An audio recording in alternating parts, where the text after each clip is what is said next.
On May 6, 2025, India launched a massive assault against Pakistan under Operation Sindoor. With the world's fourth strongest air force, India assumed victory was all but guaranteed. Yet Pakistan stunned everyone, reportedly shooting down 3 Rafale fighters, 1 Su-30 and a Mirage 2000.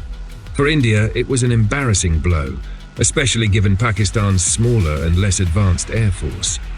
New Delhi denied any losses, but that leaves us with the million-dollar question. If Pakistan really pulled this off, how did they do it? Sit tight, because we're about to explore an aerial warfare story unlike anything in history.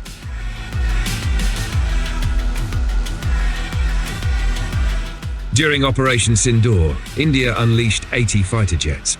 The mission was simple on paper: overwhelm Pakistan, showcase the might of the Indian Air Force, and establish total air superiority, clearing the way for a bombing campaign. Simple, but not nearly as easy as India thought. Officially, New Delhi declared the operation a complete success. But if you look closer, the story doesn't add up. After that day, India stopped sending its air force against Pakistan.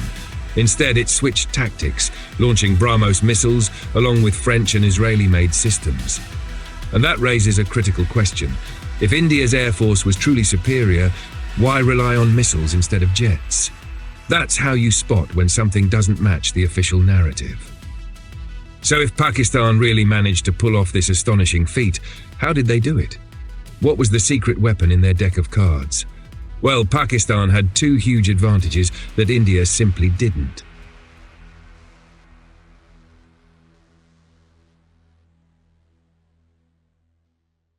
For decades, Pakistan relied on US weapons, but buying from America comes with strings attached: obedience.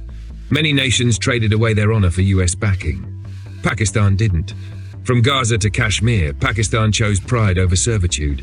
But there was a problem. After the fall of the Soviet Union, standing against Washington was dangerous. Just ask Afghanistan, Libya, or Iraq. So Pakistan made a bold move. It turned to a rising dragon: China. Back then, China wasn't the powerhouse it is today, but military cooperation between the 2 nations began to reshape Pakistan's arsenal. The most famous product? The JF-17, a fighter jet with international customers, unlike India's struggling Tejas. But there's a deeper secret. During China's J-10 program, Pakistan played a major role. Some even suggest Pakistan gave China access to study its F-16s, which would make sense. Single-engine fighters are notoriously difficult to master, and China learned fast. The result? Pakistan became the first to receive the J-10C, a formidable 4.5-generation fighter costing $40 million. Modest in price, but shockingly effective. This was the jet that shot down France's $125 million Rafale. How? Because China, unlike the West, doesn't cripple its exports. The J-10C Pakistan received was the real deal, equipped with an AESA radar capable of detecting targets at 250 kilometers, tracking 32 at once and engaging 6 simultaneously. Its ace in the hole? The PL-15 missile, with a staggering 300 kilometers range. And here's the trick. Pakistani J-10s could launch PL-15s, then turn back, while Chinese-made AWACS aircraft guided the missiles via secure data links. This meant Pakistan's jets never had to enter India's missile kill zone. On top of that, the J-10 carried the Chinese KG-600 ECM jamming pod, which blinded Indian Rafales, preventing them from locking on. Think about it. The Rafale is the West's most advanced 4.5-gen fighter. Yet the J-10C, not even China's strongest, the J-16 easily outclasses it, gave it a nightmare. And while Chinese weapons tipped the scales, they weren't Pakistan's most powerful asset. That title belonged to something far more dangerous: Pakistani pilots.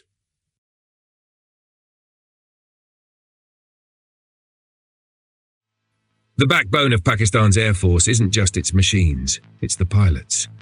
From day one, the PAF was built on the principle of elite training. Starting with the American F-86 Sabre, then moving to the F-16, Pakistan invested year after year in sharpening pilot skill. Today, Pakistani pilots are considered among the very best in the world. They've trained with NATO, worked with countries across the globe, and earned a reputation so strong that foreign pilots come to Pakistan for training. That's right. Pakistan has become a hub for producing world-class aviators. So what makes them so good? It's simple. experience against impossible odds. Facing an India with far more aircraft, Pakistan had to rely on skill, precision, and creativity. That forged a fighter culture unlike anywhere else. And this reputation isn't limited to South Asia. Pakistan's pilots have left their mark in conflicts far from home. The first pilot to shoot down an Israeli fighter jet, a Pakistani. And then comes one of the most legendary feats in aerial warfare. On April 26, 1974, during the Yom Kippur War, Pakistani pilot Lieutenant Sattar Alvi volunteered to fight for Syria. The catch? He had to fly a Soviet-made MiG-21 with controls in Russian, a language he didn't know. The radio chatter? All in Arabic, another language he didn't understand, and his prep time? Just 2 days. Despite these impossible odds, Alvi went into combat against one of the best-trained air forces in the world. And what happened? He shot down an Israeli Mirage 3.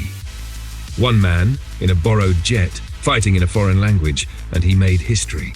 That's the level of skill India faces every time it squares off against Pakistan.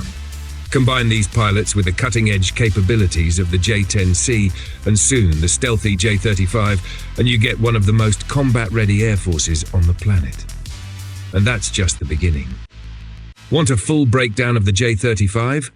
Or a deep dive into the J-10C? Drop it in the comments. And don't forget, like, subscribe, and join the Eastwind Brigade. Because here you're not just watching history, you're watching the red pill of military reality.